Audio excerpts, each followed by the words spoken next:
Welcome back to School Reunion, the podcast where I reconnect with my K-12 teachers and comedians and other people who I feel the need I need to chat with. This week's episode is a conversation I had in Southern California with Roberta Sagud. Roberta was my second grade teacher. I had her in 2004. Fair warning, I do say the S word a few times. The first go-round of these conversations with my teachers I had during the pandemic, Roberta Sagud mentioned that Roberta gave me some advice, and she also said, hey, why don't you become a teacher? And I'm just waiting for her to give me more advice, because I'll take it without thinking twice. And what was really interesting for me was what the classroom was like in the 70s when Roberta started teaching, and how there weren't walls, surprises along the way, and all sorts of other things. But here's me and Roberta Sagud. I'll bring a chair here. Okay. Cool. Thanks for the... So we're back 5 years later. 5 years? That went quick. Yeah, A lot of things happened in those 5 years. Okay, so now that we have a recorder and we're here in person, on behalf of the Irvine Police Department, where were you on the night? No, I'm kidding. Oh, trust me, they've been here before. Really? I want to be cognizant of time as well. Cool. 1:43. I also have notes, so I should probably get those, like questions. Oh, yeah. Or I can just talk. I don't care. Well, you said you were a singer, right? No. I'm sure you remember my singing from second grade. Not good. I don't remember a lot of things. I was trying to remember who you were in second grade with. Mm-hmm. I remember Ron. Ron was your bud. Yeah, and then there was this, I hate to say it, I could be messing this up, but there was like, and we can bleep out whatever, and before I share this, you'll hear it as well. This is just notes of my stand-up that I'm going to be doing, so I can read you some jokes later if you'd like. I love jokes. I watched your stand-up. It was funny. Thanks. I loved it when you chewed out the guy in the front row. No, it was, yeah. Not chewed out. Not planned at all, but yeah, it just came out of me. It's fun about... Turn your phone off, you idiot. Yeah, basically. It's fun. I don't know what I'm going to say sometimes. I mean, for the most part, I have a plan of what I'm going to be saying for the first at least 80% of it, but you never know, or sometimes you forget stuff, or what happens in the moment, so... Right. I don't know if you kind can... of bounce off of people. Yeah. We have another friend that does stand-up, and we would go and watch him at improv and different places. He was pretty good. He was, he handled everything pretty well, but I think he just kind of got, turned down too much, so it was like too much. And then he had a family, so he really had to get a job. Oh, you may have alluded to him last time. I can't remember his name. That was a hobby of his, but... Yeah. Yeah, I mean, that's how I see it, just for fun, like... Yeah. I don't know. The for me, fun from life comes from, like, least amount of pressure and expectation, and... Yeah. But it's easier said than done. You have to be able to laugh. Yeah. A laugh a day or more. Yeah, it's necessary for me. And Me too. I think we're cut from the same cloth. Yeah, I think so. I think that's why you'll make a good teacher. Yeah, so when we last spoke, you had mentioned like a few things that really stuck with me, which was like, you were like, hey, why don't you think about being a teacher? And I said, oh. and I ended up going through with it, I guess, yes, because that's the plan. Yeah. So I'll be doing a grad program for a year online, but then they'll work with placing me schools where I live-ish, I have some say. And you're in New York?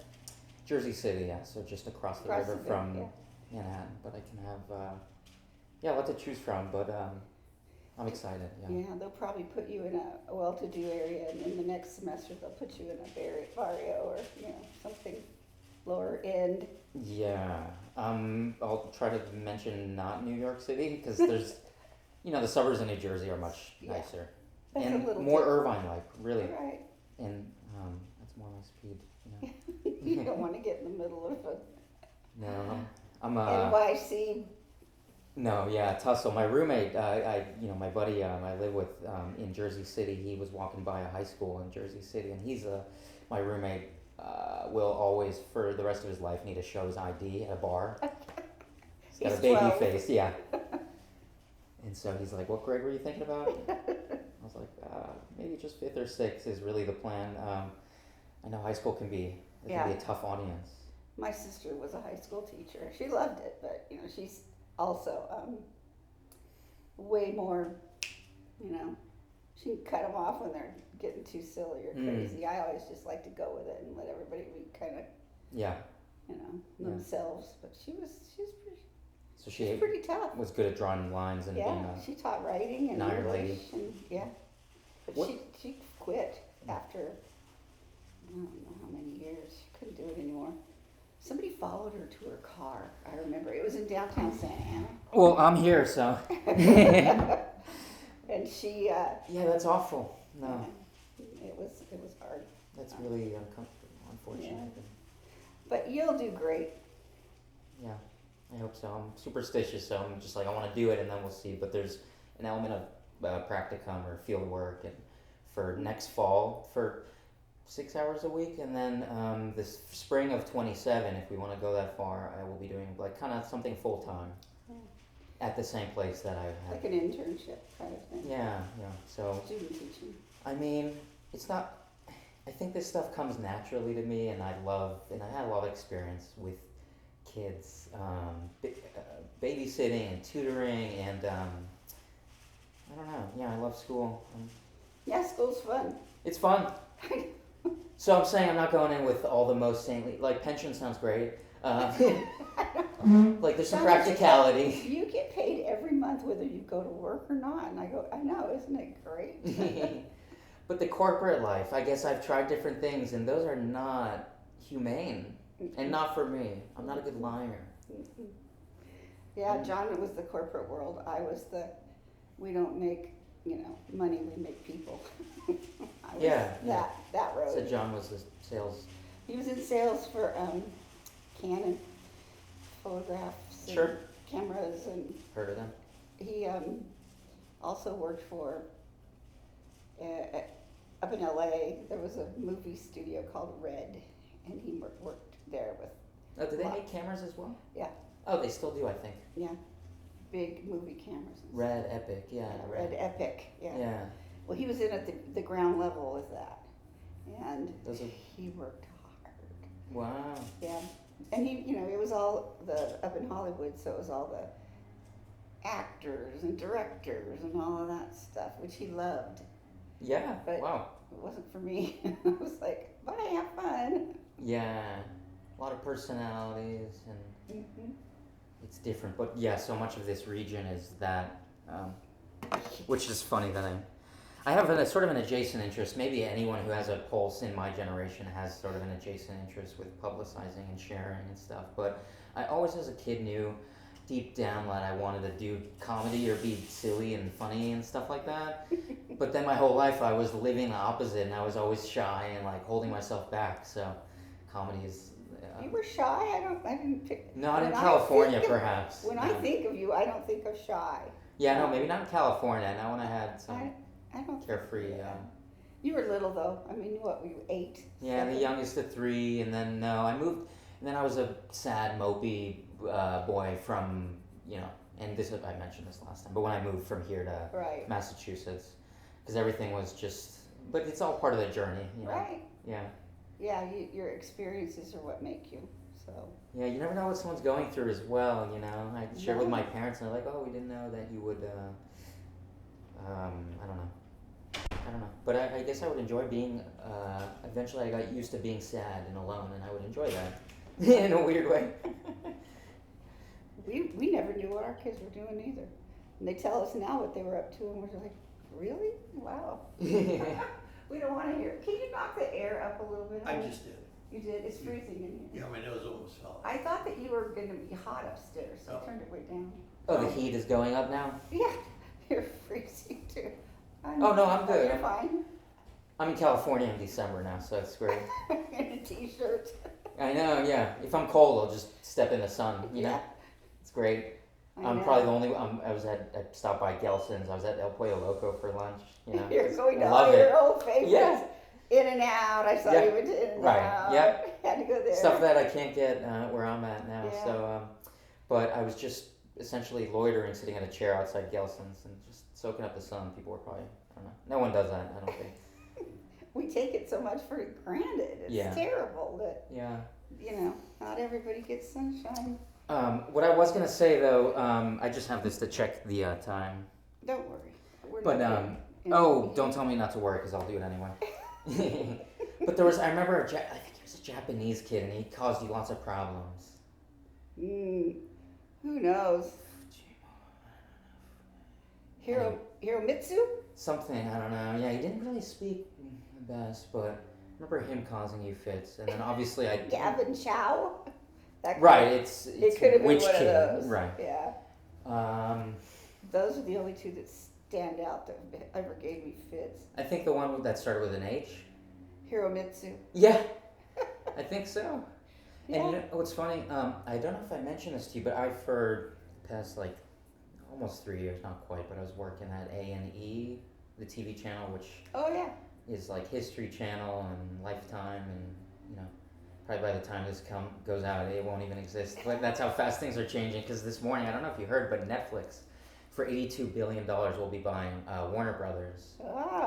Get some more great movies. We live in the future, basically. It's like, what the heck? What are my grandkids going to do? I mean, I wonder what they're going to do for a job. Yeah. I thought it really dumb. But if you want a stable job, be a landscaper in Irvine. Yeah. Or a plumber. Right. That's the worst. Yeah. I have to call a plumber. Everything's falling apart. Like after Thanksgiving, the kitchen sink doesn't work. The bathroom, only one side of the spigots works. It's just craziness. Yeah. There's the gardener behind us today. I can hear him. Yeah, but if it's not one thing, then it's another, right? So I'm sure. Yeah, there's got to be, there's always something wrong with everywhere you live. Mm-hmm. And then we mentioned, I didn't bleep her name out last time, which is silly, but it's not like she lost her job or anything, but Emily, for the state testing. Is that the one she drew with crayon? With marker, marker, yeah. You mentioned, though, that there was one with crayon, and then that was marker. I vividly remember that. She was a girl with, blonde hair, big glasses that, magnified her eyes. Yeah, she had a brother. Yes, they were both on the spectrum. Yeah, they seemed a little... They were. Different. They were different. Sweet kids, but they did have some issues. Maybe it's just, I don't know, and maybe it's just higher brain power in some ways, and they don't know how to. They were smart. Yeah. I mean, I remember I almost lost my job over that one. Oh my gosh. Green crayon. Yeah, because you don't mess when it's Roberta, the state why test. would you have a green crayon around during state testing? I don't know. I told them all not to get anything out of the desk. Seems to me that would be okay to, You only can control so much. I know. It's like raising a kid, you know? You don't know how they're going to turn out. And you know what? Kids don't understand that whole testing thing. It's like, what are we doing this in for? second anyway? grade, it's really early. Yeah, and it was dumb. I thought it was dumb too. They're too little.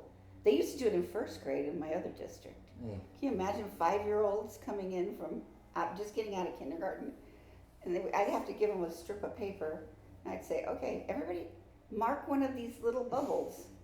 Now move your marker down. Now mark it. I wouldn't even tell them the question because it was so dumb. Oh my, they're being tested on something. They had no idea. Yeah. So just getting the bubbles marked. That was the test. That was the test. So if they could move the marker down, then I thought, good job, guys.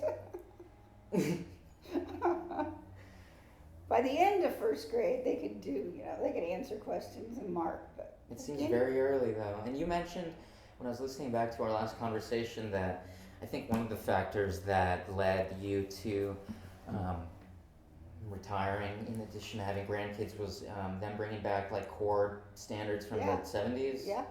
I wonder if that's still in place. Common Core.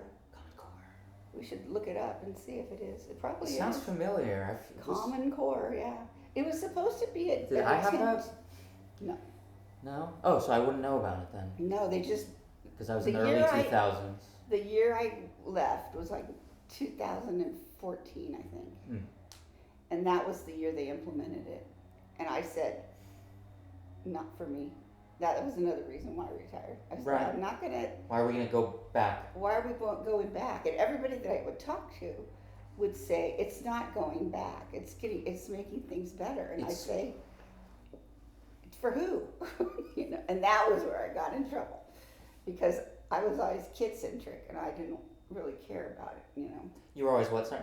Kid-centric. Okay, yeah. Not administrative. For sure. You know. And so that was what they were looking at. They were looking at a way to streamline things for the district so that all kids would have the commonalities in all areas. So that if one kid moved to a different school in the same district, they would know that that kid had been exposed to all of these things. Yeah, sounds less good for the kid, better for the management of the kids. Right. Which, yeah. Which I never I wasn't into, you know. Very Irvine-like. Yeah. I just on the way here was driving by and I saw a woman at a red light, essentially IUPD on a motorcycle was knocking on her window, and I was just like, I'm glad it's not me. Well, we have Gestapo. Have you seen the robots around here? No. Yeah, we have little robots. They patrol, surveil. They roam the neighborhood under the auspices of taking notes on, I don't know what they say they're for. I don't know how successful those things ever really get to be. I don't think, they're supposed to be counting something. Counting crows. Counting cars or counting something. But I think they're spies. Actually, I want to pat myself on the back for the counting crows remark, just because I remember every morning, you know, just the smells and the, it's so nice to be back. Yeah, and I've never been here as an adult, so it's like driving a car. I didn't have to take any tests here, and it's so much easier compared to the Northeast. But one of the questions that I think I had might be pertinent to what we were talking about, which is something to the effect of like, what's something you wish kids were taught that they aren't anymore, or what do you see like missing in our culture today from children? Yeah. Does that make Yeah, that makes sense. You know, it depends on who you are, really. I mean, you could teach kids anything you want to. You know, the minute the door closes, they're yours. But you know, right. There's some goodness though to some of the ways in which kids were brought up. Right. I think they have almost maybe too much agency nowadays. Yeah. Well, I think a lot of it that I had to do was, you know, treating others like you wanted to be treated. You know. Yeah, I remember that one. You know, just don't be slugging it out on the playground if you don't want to get, you know, your crud beat out of you.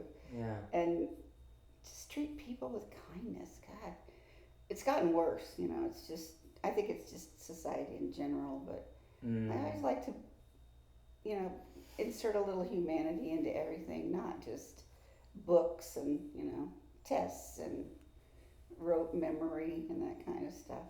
Right. Just essential goodness and being a person, a good person. What else? Well, you know, by the end of my career, I was, you know, a psychiatrist, a psychologist.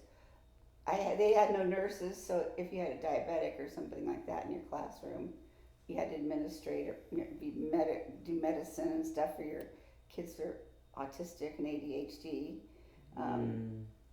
We had to do it all, and it was just craziness, you know. That's kind of what a teacher is in many aspects. Yeah. Well, they don't have all the extras anymore. They took them all out. So, you know, you teach art, you teach PE, you had an art teacher. You had a PE teacher probably. Yeah. You had all of those things. I don't remember. What did you teach? Or was it general studies? Yeah. I had a liberal studies degree. Okay. And that was what, you know, it was just... But we did have art teachers, and we did have a PE teacher, I think, at Plaza Vista. I remember, yeah. Yeah. And a music teacher we had. So you guys got all of it, really. How many kids were in your class? No, not anymore. Not anymore. Were there 20 in your class, or was it when we went to the little classes? Do you remember? now there's like 300 in a class. No, Yeah. college lectures for 8-year-olds. You take them into the. Sounds awful. I just saw the movie the other day for the first time, Idiocracy. It came out in like 2004, 2005, from the creator of Beavis and Butthead. And so someone for the U.S. Army, it's Owen Wilson and Maya Rudolph. They're both the most average people possible, and they're cryogenically frozen for a year, and they accidentally wake up in the year 2505, and the world's gone to shit. Well, that's pretty true. And there's a lot of truth to it. Yeah. I like Maya Rudolph. She's funny. Yeah, you go to the hospital and there's gambling machines, and which, I mean, now everyone has it on their phone and stuff. But how many kids were in my class? I want to say maybe like low to mid 20s. Yeah, there was, we went to 20 to 1 for about 5 years, I think. They reconfigured all the classrooms so that our classrooms were real small, and we had 20 little kids or below. So like one year I had 18 kids, and that was perfect, for those young ones that are. Yeah, I actually remember. I was number 19 in your class. I may have been one of the last, and I liked 19 because it was like a good hockey number for one of the hockey players Ron and I liked. So Joe Sakic at the time. You probably were in a 20 to 1 class then. Yeah, it was 21 or something maybe. Yeah. Tuval. Yeah. It was good. I liked those years. It was great. You could really get to what each kid needed and have some freedom with, whatever. But then they went to 33. That's a lot. It was a lot after you had 20. When you think about like a time period in your career, when were you like the happiest as a teacher? And not selling for your dad 70s. Or what? I think the 70s were the best. As a teacher? As a teacher. We had such an ability to be creative because everything was individual studies. Your kids were all on different learning plans. So everyone? Every student? Every student. Mm. I mean, there were some of them that you would group together because they're kind of in the same boat, ability-wise. Or you wanted to have a little study group, or you wanted to study a novel or something, and so you'd put them into groups where they were ability grouped. Right. But it wasn't the norm to have ability grouping in those days. Everybody was kind of on their own path. Mm. And you could kind of work with them and say, what do you want? What do you want to learn from this? What interests you, sort of? What interests you? Do you want to do a report on whales, or do you want to do it on kangaroos, or what interests you? Rather than saying, okay, everybody's going to do a mammal report. Right. Everybody's going to do this. Model T, it's an assembly line. Yeah. Sort of it was hard because, you had to plan for 20 or 30 little kids, and some of the activities were just, change the name of it or whatever, but it was fun, and it was really free because, they'd want to do a plaster map, or they'd want to build something, or, draw something, and it was cool. And they also had what was called free, the whole building was open. So I taught at Deerfield, and you'd walk in the multi-purpose room, and you could see every single classroom. There were no walls. Oh. It was just, every kid was like, every class had like a board in front, and then open space. So everybody'd like lay on the carpet, or you'd bring, beanbag chairs in, and everybody'd lay around and read, and, it was just, what if it got cold? 70s. What if it got cold? It was, and then they started, as it got tighter and tighter, we started building walls because the noise would get too crazy, or you'd want. I believe it. I'd be overstimulated. I feel like, but if that's what you begin with, and that's all you know. That's exactly what happened. Was that they understood how they had to behave, so that never would you have any kids yelling out or anything, because that was like, ooh, the other kids would go. Because they would legitimately see you, there'd be that. Right, and if somebody was like really crazy, they'd go, "You're gonna knock it off because it's not working here." Right. So there was peer pressure to behave. I liked it. And that was also early in your career. Yeah, that was, because I got my credential in, I don't know. When did I get my credential? I can't remember. late 70s. John and I got married in 79, and I think that was my first classroom. But I didn't get down here until I worked in another district for 13 years, so it must have been late 80s. It wasn't 70s, late 80s. The worst time was right before I quit. Retire? Yeah, exactly. I really had a hard Which is kind of, time. that's not fun. That's kind of shitty because, you want to, there's a recency bias, so that it's kind of maybe the last taste you have in your mouth. Right. But A hopefully lot you of can it think about was- the good times. A lot of it was people too. It wasn't kids, it was adults. Yeah, the behind the was- scenes, the bullshit. The bullshit. Yeah. It was bad, and it was, targeted stuff that was just not good. And I'm not like, I don't like that. Drama, yeah. I'd like to be a little bit less, Ugh, I don't look forward to that. But that's anywhere I guess you work theoretically. But yeah. I don't I like just have that. to keep a good mindset, and Yeah. by that time, Yeah. I just had enough of it. Right. It's like, I'm done. Not this. Don't be telling me what to do. 'Cause Yeah. I've been there, done that, and it didn't work for me, so, But that was me. It wasn't if I was a young teacher, I would just be happy to have a job, I think. Right. Yeah. But now, Yeah. who knows what they're going to think, because, I don't know, they're saying it's not a profession and all this business, and Oh. getting rid of the Department of Education. Oh, correct. Yeah. What is that? What is a lot of stuff? You can't get rid of the Department of Education. I'm sorry, you can't do that. Correct. It's. They'll just name it something else, but I don't know.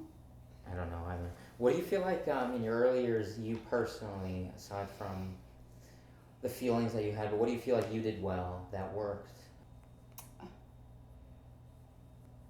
I Or don't maybe know. do you have to struggle a lot and then realize Yeah. what not to do through struggling? I I don't know. think I was good with curriculum and curriculum design. I started my master's in that because I thought that was a strength. And then they switched my major up in LA. I went to Pepperdine. Mm-hmm. And then they didn't offer it up in LA. And I was driving up there for my classes, and they said, oh, we're not going to have that major here anymore. And I was going to have to go to Pepperdine in Santa Monica by the beach, and it was too far. Yeah. So I switched to administrative, which I never used, maybe 1 year. I was like an associate principal toward Right. the end of my career, but Not for you. no. His parents scared me. Yeah, it's more of the stuff that it sounds It like. was way more adult than I Yeah. ever wanted to be. Yeah. I mean, I liked being silly with the kids and having fun, and I didn't like the disciplinary stuff, and ugh. Yeah. Those parents would get mad and yell and be like, whoa, whoa, whoa, whoa, whoa. Mm-hmm.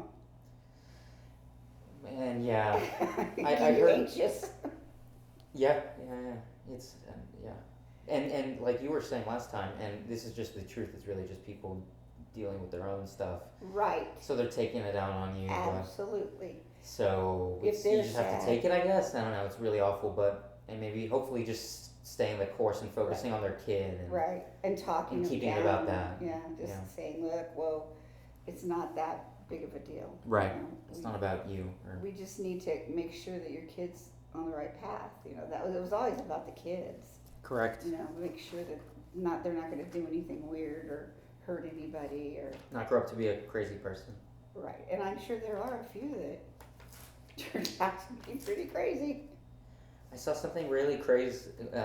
It basically said something to the effect of that during the pandemic there was like 1 out of every 2 households had someone who had known someone who had a mental breakdown of sorts. And without getting into the details, I would probably consider myself one of those people who had one. Well, Yeah. mental health is another thing that I always was a big proponent Yeah. for in schools, and nobody ever seemed to think it was important. And I think, what? These poor little kids. Some of them are dealing with alcoholic parents or Yeah.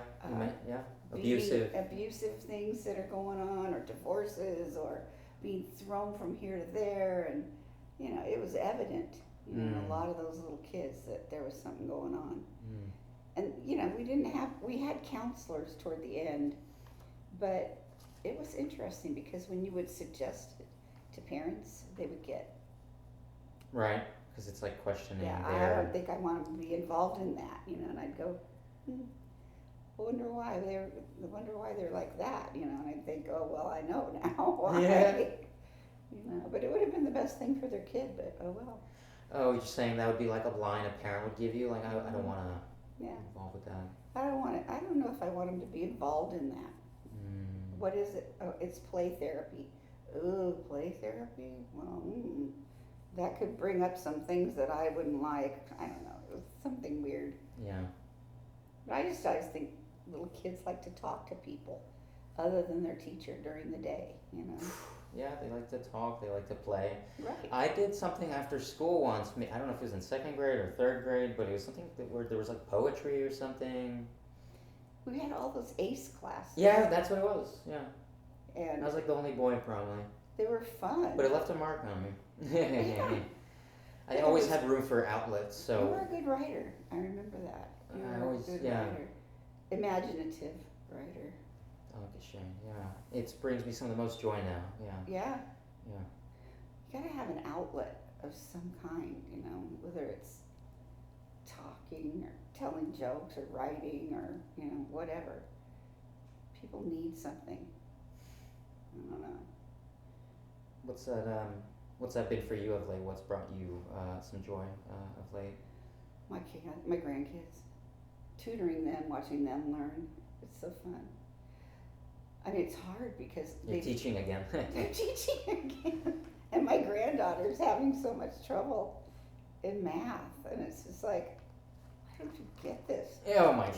Why aren't you understanding this? What are my methods bad now? Yeah. I see a lot of signs that say that, state that, 8% of the kids in New Jersey are below math level or whatever. So I don't know. It's the pandemic that started it, I think.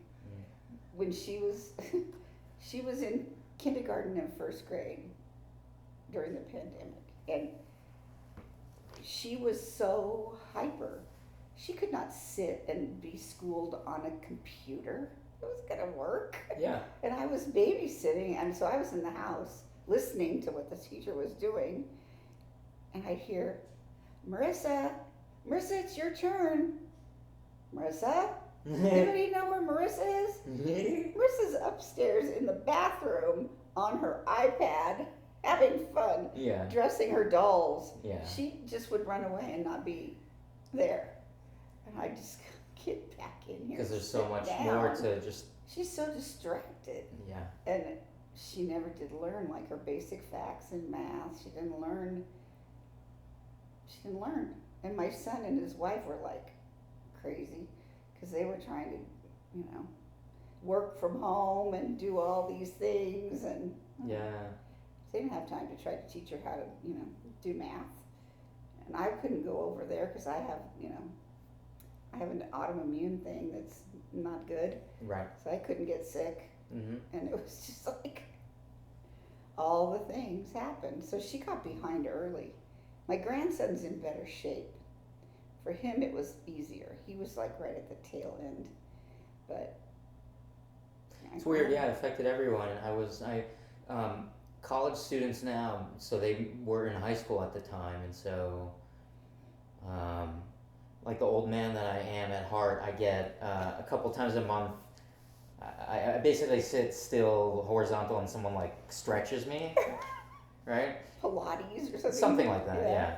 So he's like now he's like a college kid and he wants to be a study PT or whatever. But he was saying he was in high school at the time, and so it interrupted their early ish to mid years of high school. When they were seniors, there were and they returned in person.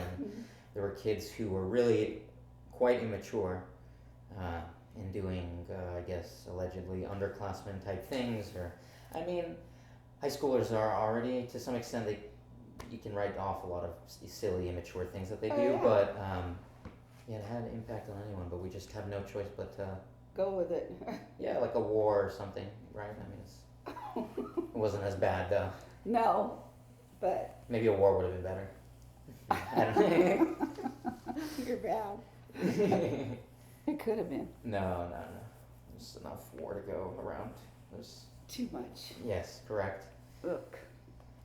Yeah, I hope my grandkids don't have to struggle. That's just, But that's a fun thing for me now is to watch them learn. And to watch my own kids have kids is fun to watch too. My son being a dad, I love that. I love watching that. Because it's like a little boy being a dad, right? Right. Because in his son looks just like him when he was little. Wow. Yeah. And so sometimes I look at him and I'll think, oh, that is so weird. It's crazy. It's like I've gone back in time, but it's him as a dad now. It's just like, whew, crazy. My other one is my other son is not a dad, but he now has this 9-year-old living with him, his girlfriend. And he'll be a good dad if, she stays around. But he never wanted to have any kids. And his wife, his first wife, he's not married now, but the wife that divorced him, she decided midway that she wanted to have a kid. They decided they weren't going to have any kids. And then all of a sudden she was seeing all of her friends having these babies and stuff, and she was like, And he was like, no. Don't look at me. You said no, and I'm sticking with that. He's like, don't look at me. Yeah, it's interesting because life happens. It doesn't skip over anyone. That's what I've learned, whether you want it to or not. So. Yeah, it does. Better be ready. Yeah, people my age now are beginning to propose and stuff. I mean, I'm 29, and people my age are 28, 29. I couldn't remember. Yeah, I'm a September birthday, so I was always kind of older. But my friends are 28 or turning 29. Yeah. And so they're beginning to. My first one of us is getting married in Memorial of next year. Yeah, it'll be like you'll go to a wedding every month then for a while. Well. And then you'll go to second weddings when you're 50 some. No one knows what the hell they're doing. Yeah. And then everybody starts dying. Yay. Full circle. There's an expression I heard that somehow feels pertinent now. I think it's originally in Yiddish or something, and obviously I won't say it in Yiddish because no one wants to hear that, and I don't know what it sounds like in Yiddish either, but who wants to hear Yiddish? Unless you're Jewish. I kind of like Yiddish. I mean, I went to high school with... my mom loves Yiddish. You and my mom would get along with it, yeah. I like your mom. Yeah, exactly. You went to high school with... sorry. Well, I went to school in Tustin, school in Tustin, and there was a pretty sizable Jewish crowd there. Temple Beth Shalom. Sure. And one of my best friends was Jewish, and I was out their house a lot. And so I just used to love to hear them talking, you know, because it was different, and all the different things they ate, and it was a great upbringing for me, just widening my horizons, I guess. Yeah. But it was good teaching for me. Lifelong learner, are you? Would you say you are? I am, yeah. Yeah, that's good. Always curious. Always, just want to know stuff, want to go places, do things. Yeah. But I'm now becoming very stuck in this four walls. Yeah. So life takes you funny places. Yeah. And so the expression in Yiddish translated to some extent was we learn something new every day, but we still die an idiot the day we die. So too much. Someone said recently I heard they said just see everyone as like an 8-year-old kid because most people aren't necessarily able to emotionally regulate, or we haven't been taught that. So No. And I feel that. I think that we have a long way to go as a species in terms of. That's why I'm not. I don't see myself wanting to have kids, or for the most part, no, not unless I'm older in my 40s and have like a lot of money, maybe if I were able to, but not really. I don't ever. They're very expensive. I mean. Yeah. It's crazy. Never saw myself being a dad though. I'm the youngest of my family, and we're the little tree that sort of got blown in the wind from Israel all the way over here. So Do you still go back there a lot? I remember you went. Your mom went. Yeah, I just went back last year for the first time in maybe 8 or 9 years. They had the war going on there for Right. some time. Speaking of war, Ugh, I know, really. what a sad, sad situation that is. I know. Imagine if like half the country when 9/11 was going on was like anti-American, just seeing all the anti-Semitism and anti-Israel hate, but not that Israel and its prime minister is necessarily nothing is ever black and white. No. But And I it was don't very know, sad. Yeah, I don't know as a all Jew. those nuances, but it seems to me like it's just a big, giant mess of misunderstanding, and I don't know. I don't know that much about it, but Yeah, we have way more in common than not. We're just cousins essentially. We eat the same food, have curly hair, are frugal, love family. I have a thing. I wrote it down. I haven't tried it yet, but I noticed that Jews and Indians get along really well, and I can say it because I'm Jewish, but we're basically the same. I feel like, but different is the thought. yeah. My sister's married to a Jewish man, and so his dad was Jewish, so he's, I don't know what he is, Sure. half, quarter, I don't know. Yeah, depending on who you ask. But yeah there's. But his dad was just this peace-loving, wonderful man. Nice. I mean, piece of shit. I think. No. He was a doctor at UCI Oh. forever, and Wow. just the neatest guy, and smart, and he worked in infectious disease, so he was around during the AIDS conflict, and he was a mensch. He was a mensch, and he saved a lot of people. Wow. And he just a neat guy. And his son's a neat guy too, but in a different way. I mean, he's a doctor too. Oh, really? Yeah, but he is a different kind of a soul, but just a good guy. So he doesn't really practice any kind of religion. He's just more of a worldview sort of fellow. Mm-hmm. So I think I'll share my Jews and Indians bit for the stage and not try it here. But my I'm still. daughter-in-law is Indian half. Oh. And so my granddaughter is quarter. So, Yeah. but then Go figure. she's real dark and dark hair and dark eyes.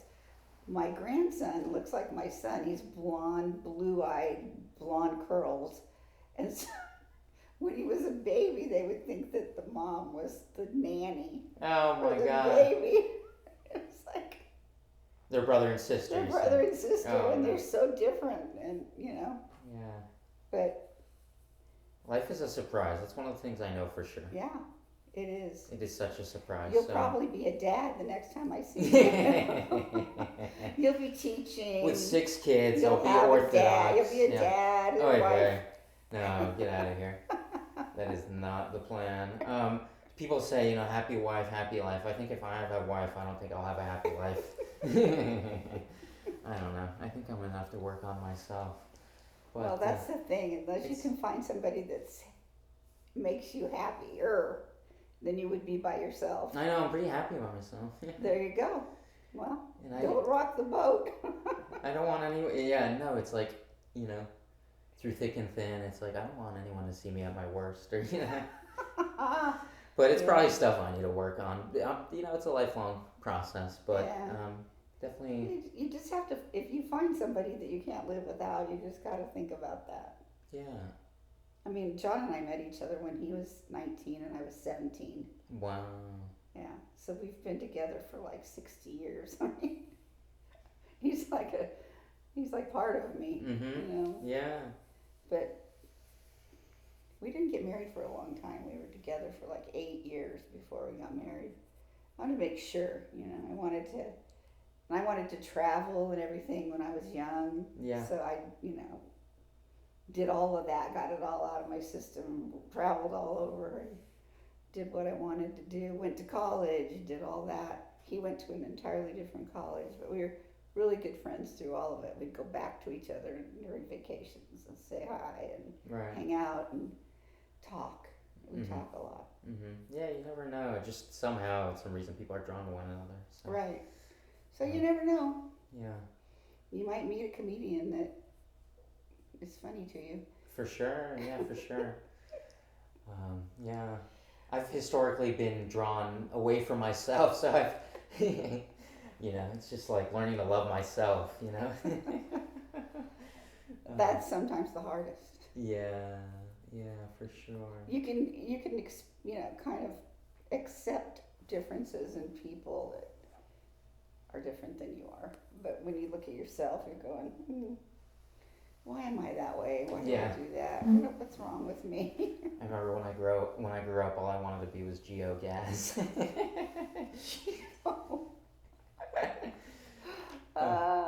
I'll never forget walking down the hall with Gio and his mom, and we were going to the library, and Gio, his mom, she loved those boys, but she thought they just were never going to do anything wrong. So I turned around, and Gio's just stomping on some other kid's foot in line, and his mom happened to be right there. Okay. She was volunteering, I think. Sure. And I said, Gio, Gaz, you knock that off right now. And his mom just went, oh, Gio. So funny. It was just like perfect timing. I could see Crack that mirror right there. Wow. He was a very, very fun little boy, but he is kind of naughty at times. Yeah, probably. His name recently came up. Some others came up because we had our 10-year high school reunion recently. Or Woodbridge did, and so I did as well. Because high school for me was 2015 in Massachusetts. But I didn't go to that. Dante was his brother, wasn't right? it? Dante and Gio. The Kennedys. Played hockey with a bunch of them. Kennedys, I remember. Yeah. Zach were and they Trevor. Twins? Zach and Trevor. Yeah. I've just on social media followed a bunch of them, just reconnected. There was also the Lantons. Of course, one of them works for NASA. Timmy Lanton. Timothy and Steven, they were smart. Smart. Yeah. Timmy was really. Yeah, you just knew. Yeah. Yeah. But who was that blonde kid that got in so much trouble? He raped some girl at SC. Oh my goodness. Searle, did you know? Oh, I didn't know about that. No. It was Scotty Searle. Not Scotty. It was the older one. Oh wow. Yeah, he's in jail. Oh my goodness. Yeah. That's awful. Yeah. I mean, just weird things that can happen in life, Oh my goodness. Yeah. Scotty was the youngest one. There was Brianna was the oldest girl. Mm-hmm. And then the one in the middle, I can't remember his name. Adam. He was my sister's age. Yeah. Was he? Yeah. He might be out of jail by now, but I don't know. Yeah, life happens to everyone, huh? Yeah. And then there was another one that, I don't know if you were there when this kid was there. Nick, he had liver cancer. Was he your age? I think he was maybe younger. That sounds god awful. It was, and he passed away, and it was terrible. But that's probably one of the saddest things that ever happened. My goodness. Teaching, is losing kids. It's happened like maybe 3 times. And there's Casey Strauss and ripples on through the whole. Casey, another one that got hit by a car. He was at a different school I taught at, Trevor, and then Nick. Those 3. Yeah. All so sad. But that's probably the saddest thing that goes on when you teach is losing people. I don't know how you explain. So I remember in 4th grade there was also a girl that she went to Iran or something with her parents, and then she lost her mom. Tara Roshane. Yeah. I don't know what happened there really, to be frank. And Freshta, do you remember Freshta? She lost her mom too. I don't know what happened. Yeah, I think they were siblings. I don't know what happened there, to be frank. It was just she went away for some time in Iran. There was some sketchy stuff that went down with some of those people. Couldn't tell you. I had a kid, Danny something, and he. Speaking of Iranians, that sounds. Yeah, he was a handful. Boy, was he a handful. But his mom was living with a cousin or something up in Tustin, and the guy killed all of them. Killed the women. Jesus. Yeah, so he didn't have a mom. It was like, whoa, this is bad. And I was talking to somebody about it, and somebody who was another parent in the class, and she said, an Iranian woman, and she said, oh yeah, that kind of stuff happened all the time in Iran. Like, it's weird to happen here, Oh. Yeah. So there was that kind of stuff that goes on too. You get involved in people's families. right. I mean, you mentioned it, and we're talking about it that life and shit happening, and kids are not in control of any of that stuff. Yeah. And I thought when I moved across the country, woe is me, and that was the worst thing that happened to me. Yeah. When there's no one to bully you, you do it to yourself. That's what I've deduced. Yeah. So, but, either way, people are suffering, but that's why the world needs more kindness and more good humans, that's for sure. I agree. I mean, I remember the bullying, though, that it was girls that were the worst bullies that I found in my career. I mean, just horrible stuff they would do to each other. I didn't see too much of that myself growing up, but I was involved in something myself as well, like some sort of rap battle where we were just imitating what we saw on YouTube in 5th grade, and I lied about it, and Rebecca Nakagawa was disappointed in me. I love her so Yeah. much. She's I don't know. All of them, they're all amazing. She's an administrator, I think. Okay. She's at the district now. She's a big shot. Big shot. So is Heather. So is Heather Phillips. So her son, I've seen a couple times Cole? in Drew. Oh, Drew. And the Andrews as well, Austin and What Jared. did they end up doing? Exactly. No, I mean, everyone's exactly where you think they are. I think is the conclusion I've come to. What did Austin do? Is he a stockbroker like his dad? Something like that in LA. I think he's doing all right. Yeah. And Jared, I couldn't tell you. I think he was working for IBM. But I reconnected with Jared Andrews, the younger sibling, because Jared moved to North Carolina. He was a blonde. Right. Yeah. I'll show you a picture of them here. I'll pull it up. Because I was just home last week for Thanksgiving, and so we were going through a box of memories and stuff. And I was like, why do I have this picture of the Andrews family in my... His mom was funny. Yeah, she had the best laugh. Yeah. She was the first mom that came to school in workout clothes. I remember just going, I wonder why this lady's wearing these clothes to school. It was just bizarre to me. Oh, look how cute. Yeah. So I keep in touch with them every now and then, but Jared... that mom. Yeah. She still looks like that, probably. I'm sure. She was so beautiful, and he was such a geeky guy. They didn't seem like they went together at all. Yeah, I really grew up with them. He was silly and naughtier, this one. Yes. I guess you can see it on the face. Yeah. I had him, I think, yeah. But I'll see them soon enough. I'll be going to a Ducks game tonight and Sunday. I was big into all that, yeah. Fun. And I played with them growing up. For God's sakes, this is a Let's Go Ducks towel from 2007. This is still my lock screen picture. Scott Meter, from 2007. My kids my youngest son played hockey, ice hockey, as a 25-year-old. He just loved it. He's in an old man league, and he played at the place. I did that. I've done that. He lives right across the street from where the Ducks practice now, out in the Great Park. I got to check it out. Yeah. Yeah, it's nice. In Irvine. Yeah. He would go, and he still goes and skates, and it's kind of crazy. He has no time though. He's got a big old whoop-de-doo job. The other one has no job. My other son has no job. The youngest one has he's a CFO of a major corporation. So silly, crazy how life is. Mm-hmm. One of my favorite expressions that's helped me, just go about life easier is from the since deceased movie director Mike Nichols of The Graduate and a bunch of stuff. Was married to Diane Sawyer. He would say, life isn't everything. It's not. I love that. Because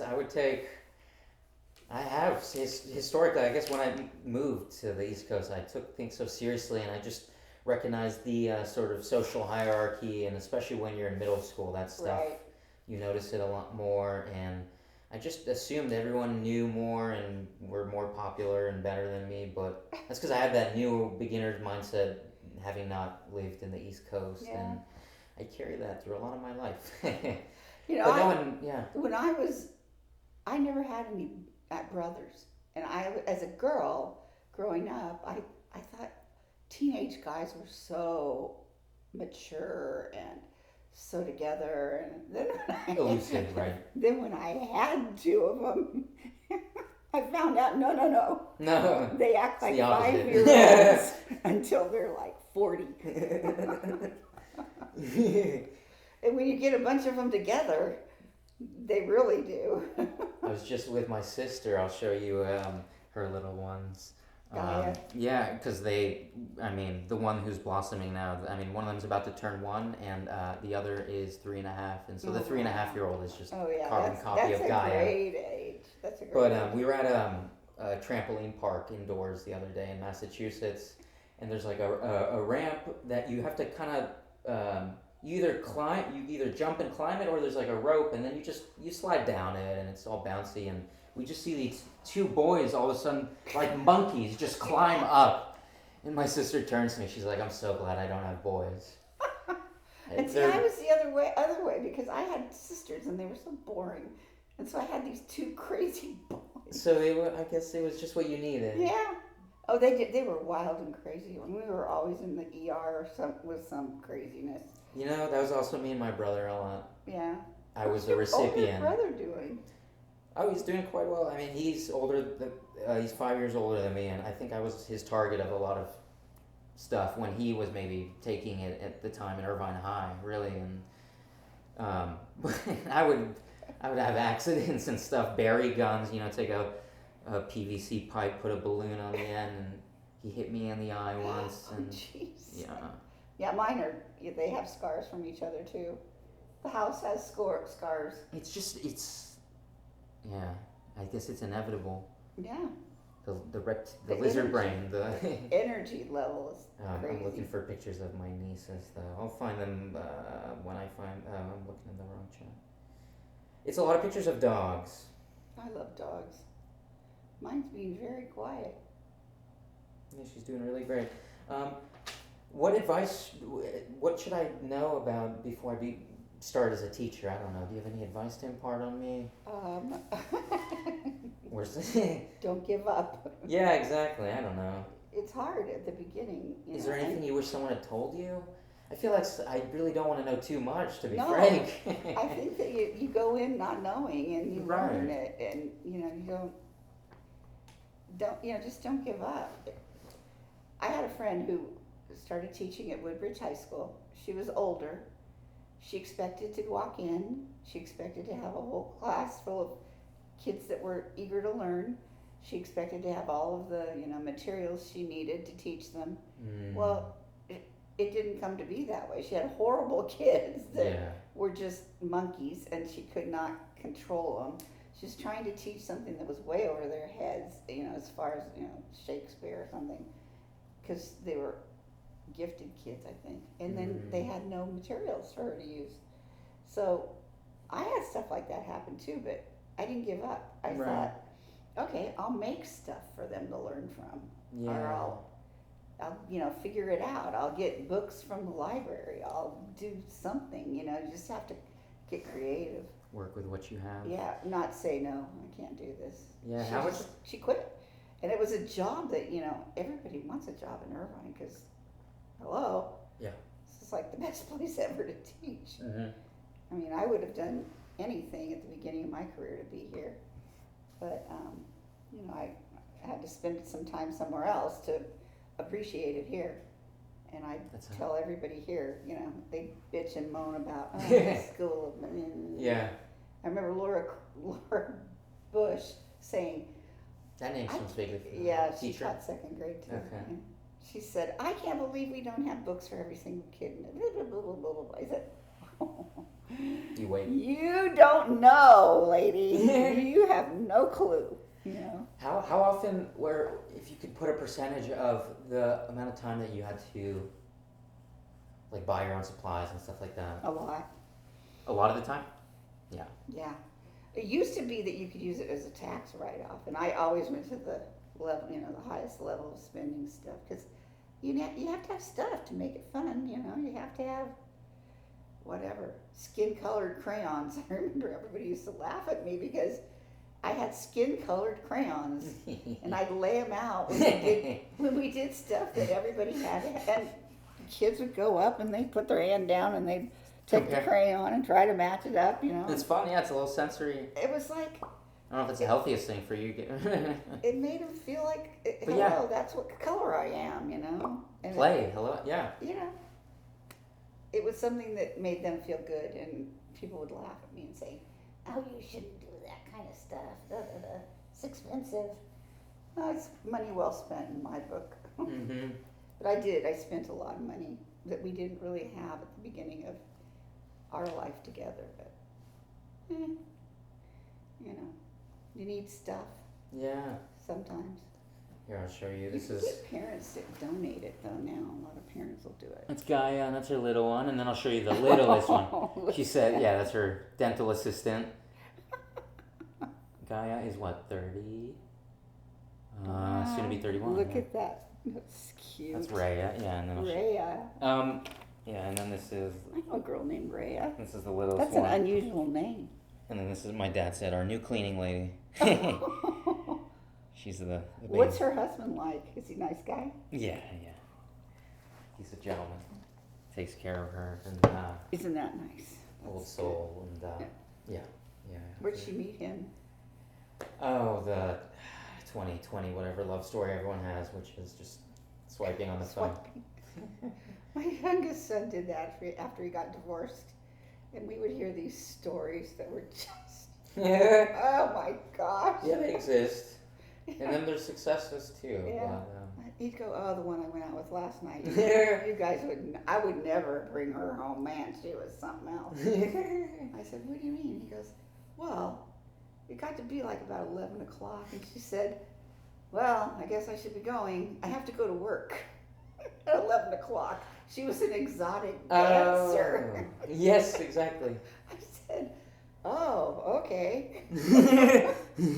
There was another one that he went to downtown Long Beach and shot pool in some dive bar in Long Beach. I said, "That's not even safe to be down there." It's like, I know. She was kind of rough. A lot of tattoos. But he's covered with tattoos, so that's kind of... Wow. He likes that. I'm the only one in my family who doesn't have any, believe it or not. Well, what's the matter, Ben? Come on. Yeah, I know. What's wrong with me? No, my kids are both covered. Just. Wow.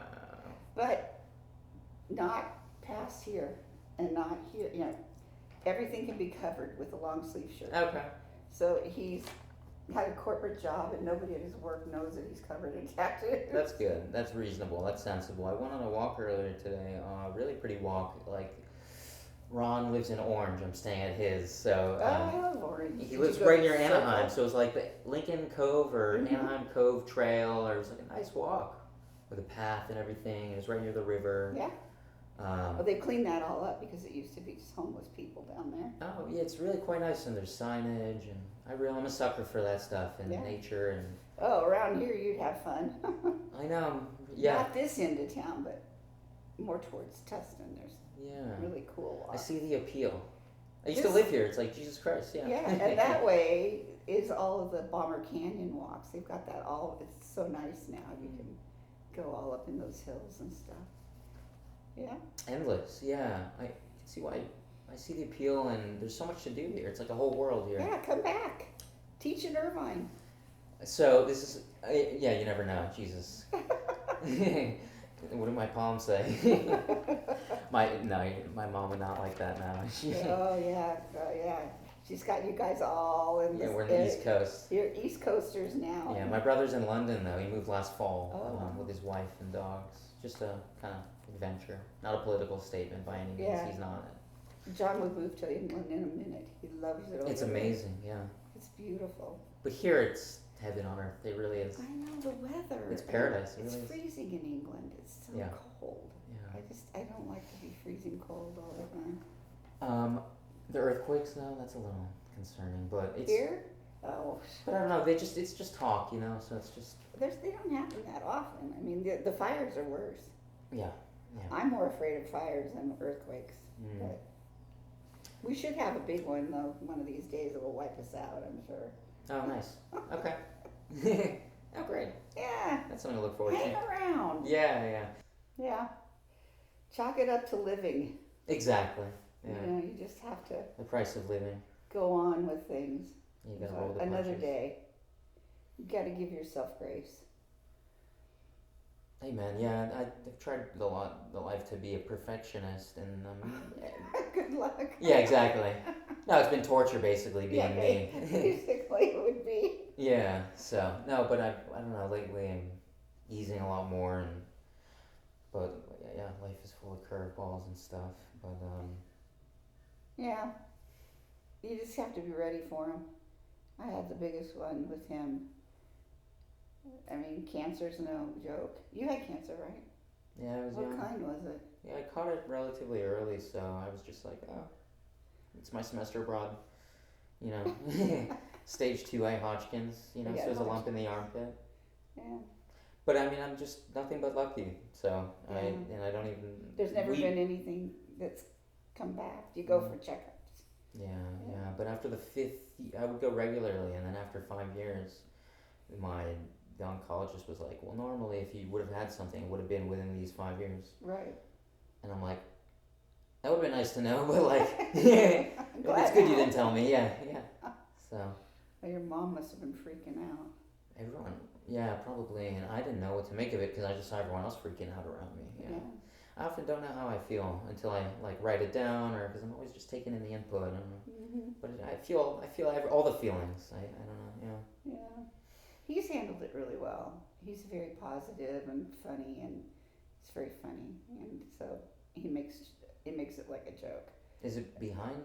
No, him? it's stage 4, so. But he's good about it, you know. And that makes it easier for me. Ooh. Right. Yeah. So you live it. I'm sorry to hear that. I don't know what else to say. Yeah, it's You can't do anything about it. It is what it is, you know. ain't what it ain't. Yeah. And it's just another path we go down. Yeah. But when you've been with somebody a long, long time, well, you've probably seen it with your parents too. But, you know, you just kind of have to say, okay. You roll the punches. Yeah, we can handle it one of two ways. We can get sad and just, you know, bemoan the fact that this happened. Yeah. Or we can live each day and have fun and take it like that. So It's the more fun option. it is. It is. Yeah, I named my lymph nodes. I had like 2 golf ball size in my armpit, so they were Nancy the Cancy and Jody the lymph nodey. Yeah. His tumor is Morty. That's amazing. Morty. Oh, he talks about it. Yeah, it's important. Yeah, he writes about it. Yeah. Oh my god. Funny guy. Yeah. You should do stand up about it, yeah. He would be good at stand-up, but I don't know. He wouldn't like hecklers. That would probably make him just go, shut the fuck up. Yeah. Oops, Those don't. Sorry. Those, I don't really see them exist as much, but now that I say that, you know, people are going to be like, hey, I should heckle him, right? You know. Online they exist. But no, in person I've found that people... They don't do it. Or if they don't shut up, then you just tell them to shut the fuck up, you know? Yeah. Because I'm here, and if you think you're so funny, then try to be up here, but, you know, this isn't That's about like you. teaching. Yeah. I remember saying to kids, you think this is easy? You get up here. Yeah. And I would sometimes. Come on. Let's go. Come on up. Let's go. You know? Oh my goodness. Yeah, I have to be careful not to be a total asshole sometimes. But, you know, that's a different side of you that you can be freer with. Yeah, absolutely. You don't have to be so buttoned up. In the classroom, you have to be pretty buttoned up. You know, you can't tell anybody off or, you know. I guess No, you could. feelings could get hurt, or you could create a trauma, or who knows nowadays what. Yeah, you just have to. Yeah. You have to just, you know. Sticks and stones. Yeah. Sticks and stones. Yeah. I don't. Look at all this. Oh yeah, this is my stand-up. I'm excited. I'm gonna go Monday to the Comedy Store in LA. Oh yeah. Which is like the, you know, it's kind of the mecca for we'll see if my name gets called even, but I'm looking forward to trying stand-up here in LA for the first time. But yeah, I talk about just things that I feel I need to talk about next, you know, so I say, I don't know, but I just say, like, people, for me, what's scary for me is, like, fast forwarding in the future or committing to things, you know, like anything full-time. Yeah. So, like, you know, people ask me if I want to do comedy full-time, and full-time anything for me sounds scary, but sure. Yeah. Like getting married. Yeah, exactly.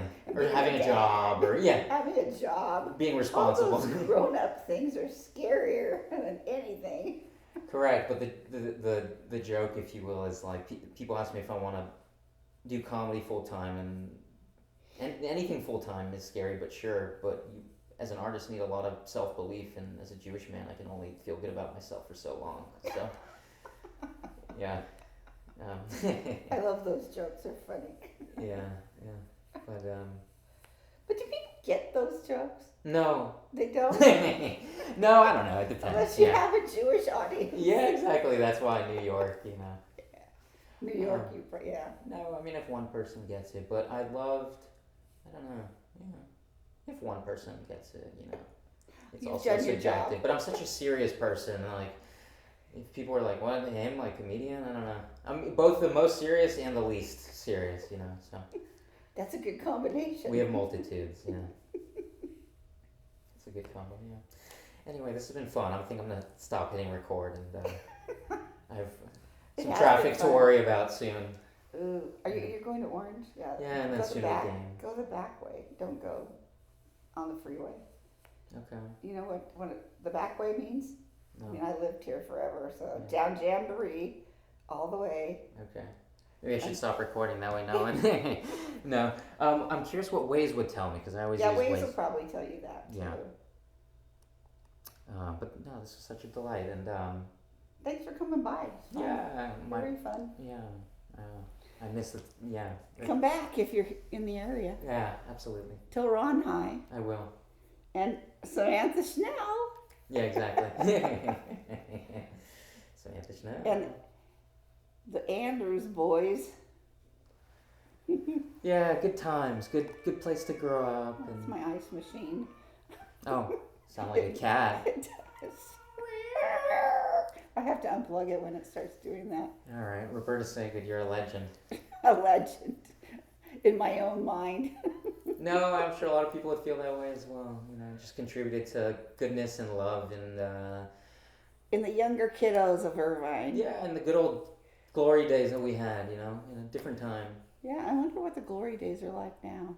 I don't know. I've been out of it for so long that, you know, now I volunteered at my grandkids' school, and I saw, you know, how they do it now. It was like, oh, I would not be acting like this if I were the teacher, you know. Yeah. It's hard to put yourself back when you're out of it for so long. The glory days are really just the time that we can't get back anymore, really. Yeah. These will be the glory days in some different way. And I wish I could get them back. I'm not a real nostalgic kind of person, but some ways I guess I am. I try. Nice quote by like this. Who was it?